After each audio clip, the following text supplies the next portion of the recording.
महसूल विभागातर्फे दरवर्षी महसूल दिन आणि महसूल सप्ताहाचे आयोजन केले जाते।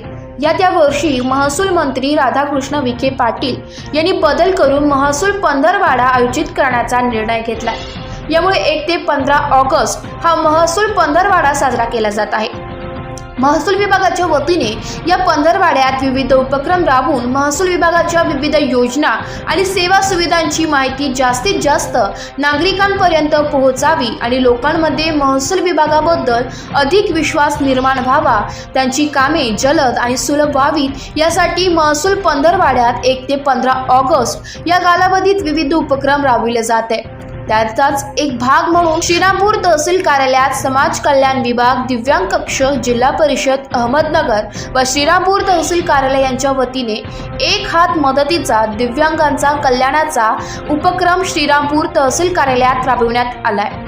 दिव्यांग व्यक्तींकरिता शासनाच्या वतीने राबविण्यात येणाऱ्या विविध उपक्रमांची माहिती यामध्ये देण्यात आली आहे। तसेच दिव्यांगांना UDID कार्ड वाटप तहसीलदार मिलिंद कुमार वाघ यांच्या हस्ते करण्यात आले। यावेळी निवासी नायब तहसीलदार राजेंद्र वाघचौरे, वैद्यकीय सामाजिक अधिकारी समाज कल्याण विभाग अहमदनगर संजय साळवे आदी समाज कल्याण विभागातील व तहसील विभागातील अधिकाऱ्यांनी आलेल्या दिव्यांग व्यक्तींना विविध योजनांविषयी माहिती देऊन मार्गदर्शन केले। दिव्यांगांना होत असलेल्या अडचणी तात्काळ तहसीलदार मिलिंद कुमार वाघ यांनी सोडवल्या, त्यामुळे जमलेल्या दिव्यांग बांधवांमध्ये आनंदाचे वातावरण निर्माण झाले होते। स्टार वन महाराष्ट्र न्यूज साठी प्रतिनिधी रवींद्र आसने, श्रीरामपूर अहमदनगर। तहसीलदार श्रीरामपूर, आज आपलं महसूल पंधरवडा निमित्त आपण एक हात दिव्यांगाचा हा कार्यक्रम आयोजित केलेला होता। दिव्यांगांचे जे प्रश्न आहेत ते सोडवण्यासाठी आपण इथे त्यांना बोलवलं होतं आणि दुसरा जो कॅम्प होता तो शिरसगाव येथे PSC मध्ये आयोजित केलेला होता, जेणेकरून जे दिव्यांग आहेत, दुर्धर आजाराने ग्रस्त आहेत, अशा लोकांची तपासणी आणि त्यांचे वैयक्तिक काही प्रश्न असतील ते सोडवण्यासाठी आपण इथे कॅम्प आयोजित केलेला होता। आज कॅम्प चांगल्या प्रकारे यशस्वी झालेला आहे। तिकडे साधारण 70 लाभार्थ्यांचे फॉर्म जमा झालेले आहेत आणि इथे आपण बघताय की इथे मोठ्या प्रमाणात दिव्यांग जमा झालेले आहेत आणि इथे चांगल्या प्रकारचं लाभ आणि शासकीय योजनांचा माहिती आज त्यांना देण्यात आली आहे।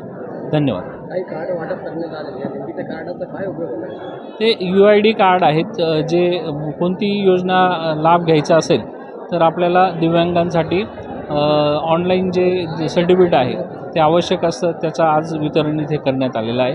तर त्या विभागाचे अधिकारी उपस्थित होते आणि त्यांच्या उपस्थितीमध्ये आपण ते कार्ड वाटप करण्यात आलं। किती अपंगांनी लाभ घेतला? नियर अबाउट मी सांगितलं शिरसगावला 70 एक लोकांनी लाभ घेतला। आधी ते 150-200 लोक आहेत, त्यांचे काही UID कार्ड आहेत, संजय गांधीचे काही फॉर्म जमा झालेले आहेत किंवा जे केसरी कार्डवर धारक आहेत त्यांना आपण प्राधान्यामध्ये घेण्याच्यासाठी आज अर्ज उपलब्ध झालेले आहेत। या योजनेपासून वंचित आहे त्यांना काय आव्हान करायचं? मी सर्व दिव्यांगांना आवाहन करतो की आज फक्त पंधरवाड्यानिमित्तच आपण याचा लाभ घेतला पाहिजे असं नाही, तर वैयक्तिकरित्या आपण तहसील ऑफिसला या, आपले काही प्रश्न असतील त्या सोडवण्याचा आमच्यामार्फत प्रयत्न करू, 100% प्रयत्न होईल। धन्यवाद।